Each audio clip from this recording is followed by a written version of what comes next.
everyone, and welcome back to Mariana Mas Books. My name is Mariana and this is day 6 of my TAGMAS of 2021. In today's video I am going to be doing the book Palate tag, which was created by Fraser Simons at the channel Springboard Thought, and I was tagged to do this by Rosie Cockshot. Thank you, Rosie, for the tag. Okay, so question number 1 is sweet. What is a book that made you excited to read more by that author? Bonus point if it also somehow exemplifies the genre you most like to read. I'm going to give you 2 answers for this. The first one I'm going to say is Becoming Leda by Michelle Grierson. This one I read in April and it was a debut novel by Michelle Grierson. I am very much looking forward to see what she writes next. This one is a work of speculative fiction with some mythological vibes thrown in there. So speculative fiction is one of my favorite things, so bonus point. And then the other one would be The Love Hypothesis by Ailee Hazelwood. I read so much romance that it is not often that I pick up a romance that feels different.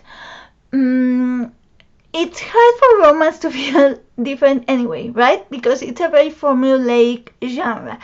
There are tropes, there are formulas, there is a guaranteed happy ending. It's hard to surprise people when you are writing romance, and it's fine. It's not required to surprise people. You don't go, or at least I don't go into romance to be surprised. I go into romance to feel all the gooey romancy feelings that I like. This one surprised me, not in terms of the story or the tropes or the formula, because it obviously follows the formula that it needs to follow. It surprised me in terms of the language, because it feels very fresh, very original. I loved Ailee Hazelwood's writing. There is so much attempted humor in romance. Especially in contemporary romance, I feel like there's this tone of writing where all of the authors want to write with this comedic tone, but it doesn't feel authentic to everyone. Sometimes you will read a contemporary romance and the author will throw in a joke that is meant to be funny, I guess, but that you can feel the author trying so hard to be funny or to be witty that instead of being funny, you roll your eyes. And this doesn't happen with Ailee Hazelwood. She is genuinely funny, and her humor is so fresh, and it's so self-aware. She pokes fun at some tropes at some romance trope without it feeling quote-unquote gimmicky, without it feeling like, oh, I am trying to poke fun at romance. It feels very natural. So yes, Ailee Hazelwood, I am very much looking forward to see what she publishes next, and I think she has like 4 books coming out in 2022. And then, Sour. What book did you initially dislike, but after a reread you reversed your opinion on? Or, what is a book you loved at a time, but after rereading it have found it lacking in some way? Bonus point if the book is a genre you similarly reversed your position on. So I'm glad I answered with 2 questions. I'm glad I had 2 answers for the first question, because I have no answer for the second one. In my 1001 books tag, I told you guys how I'm very bad at summoning the willpower to read something that I don't want to read. So if I already read one book and I didn't like it, I will not read it again. I am not a big rereader anyway, so if I'm going to reread something, it's because I liked it. Bitter. What is a book that you feel is underrated, attacked unjustly by popular mainstream opinion, or is simply misunderstood in some way? Bonus point if it is not a book that anyone else has mentioned already that you know of. I am pretty sure no one has mentioned this book already, and buckle up on your seats, because this is going to be a rant. No, I don't think it's going to be a rant. I don't have the mental energy for a rant at this moment. But I am going to go for it because it needs to be said, okay? I am going to talk about the romance genre. I want to talk about the way that romance is portrayed as if, and this is clearly coming from people who have never read romance. It is always portrayed as an anti-feminist genre.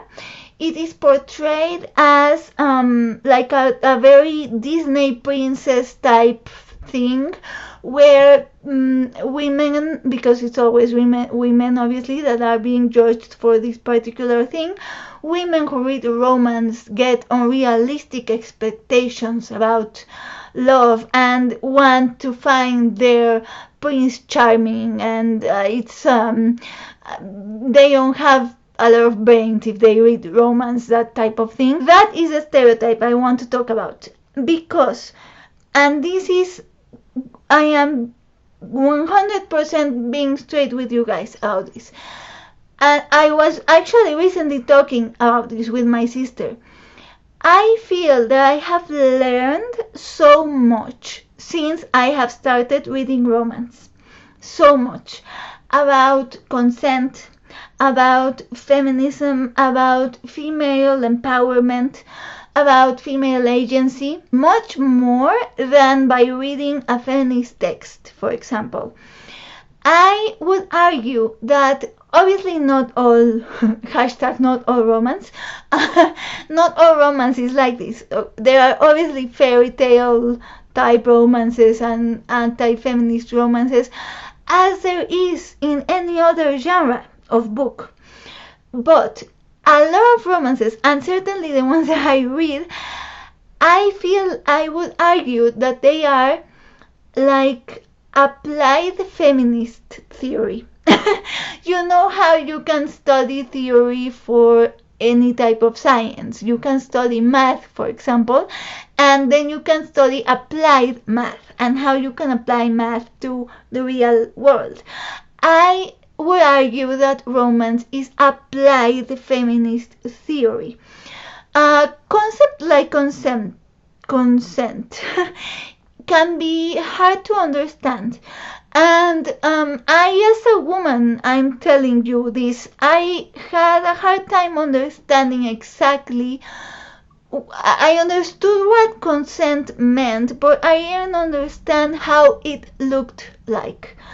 I've seen many jokes in shows or in movies where they make fun of consent, where they will have maybe a romantic scene or a kissing scene, and the guy is like, oh, can I do this? Oh, can I do this? Oh, can I do this? And it's this awkward scene where they make fun of consent.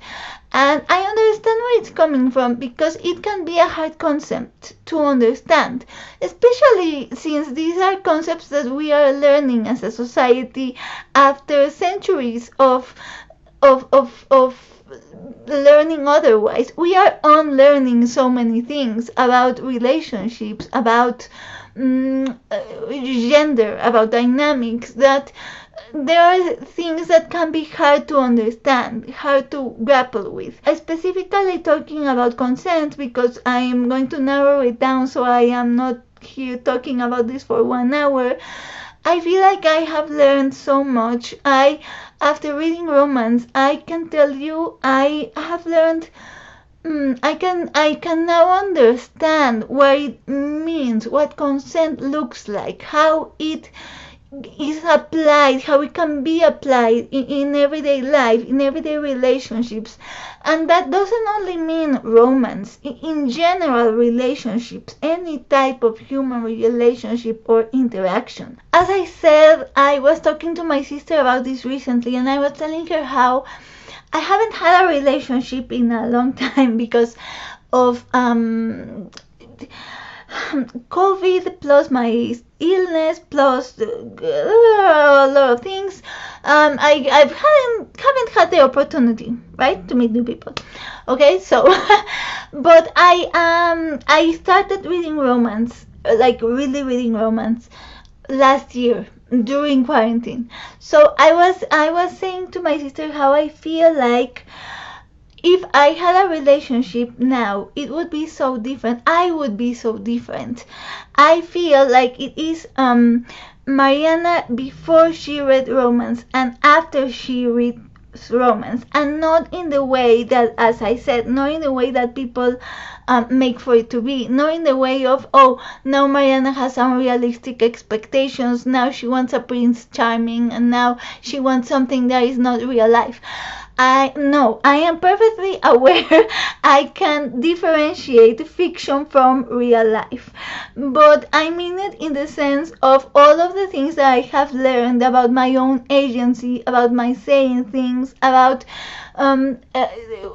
things that I can ask for in a perfectly realistic way, about consent in a way that I didn't know. The me that had a boyfriend before reading romance wouldn't be the same me after reading romance, and I mean it in the best possible way. But yes, that's I guess I guess I was going to go on a rant. I'm sorry. I'm not sorry. I'm not sorry about it. If there is a hill I am going to die on, this is the hill I am going to die on. I am going to give you two examples. Two of the first books that made me go, oh my god, romance should be required reading for every single woman on the planet, because these are just master classes in consent. So the two books I'm going to mention are The King's Spinster Bride by Ruby Dixon and A Girl Like That. That Kind of Girl. Am I confusing it with a 90s movie? Let me just check the title real quick, because I feel like I might be A Girl Like Her. A Girl Like Her by Talia Hibbert. Those two. I'm just going to give a warning though. If you have never read romance, do not start with Ruby Dixon. Do not start with The King's Spinster's Bride. Please, pretty please don't. And if you do, then don't come crying to me. Asking me, Mariana, what the age did you have me read? Because Ruby Dixon is bonkers. But she is such a smart writer, I swear. Phew! Let's go to the next questions, shall we? Oh, okay, so that is the last official question, but there are optional prompts. And it says that you can just pick and choose which prompts you can do, but I'm going to do all of them because I'm an overachiever. So, optional prompt number 1, Sophisticated Palate. Choose a book from your favorite subgenre or that has your favorite trope or motif, or just go off regarding a bookish nerdy thing you like or enjoy. I'm not going to go off on anything because I already went off with a romance. So what I'm going to do is I'm going to mention a subgenre I discovered this year that I didn't know existed, and that since I discovered it, I feel like my life is better.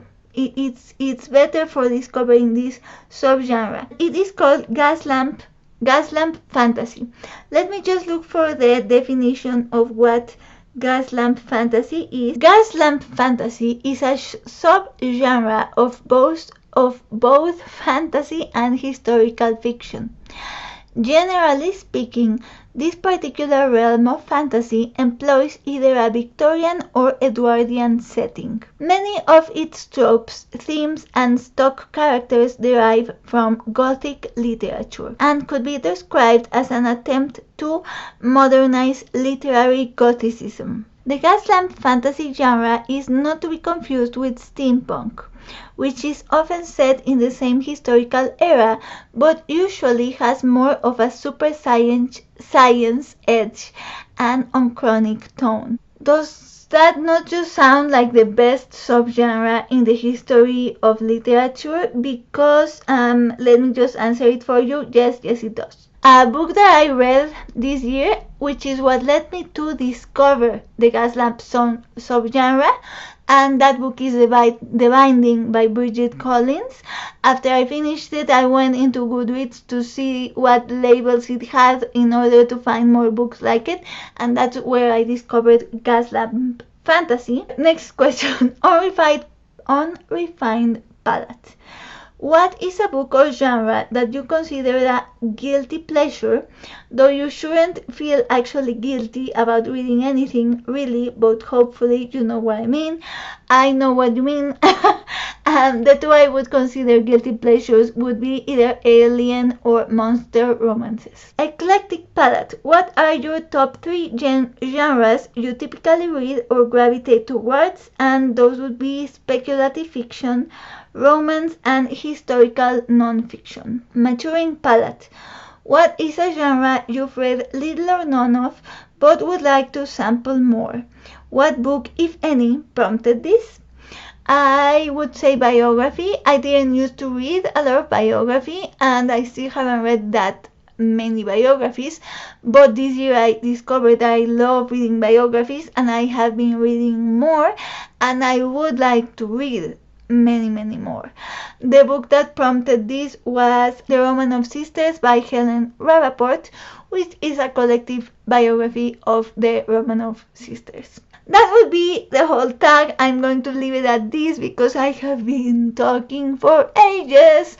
But I will see you tomorrow with another, hopefully a bit shorter tag. And in the meantime, I wish you happy reading.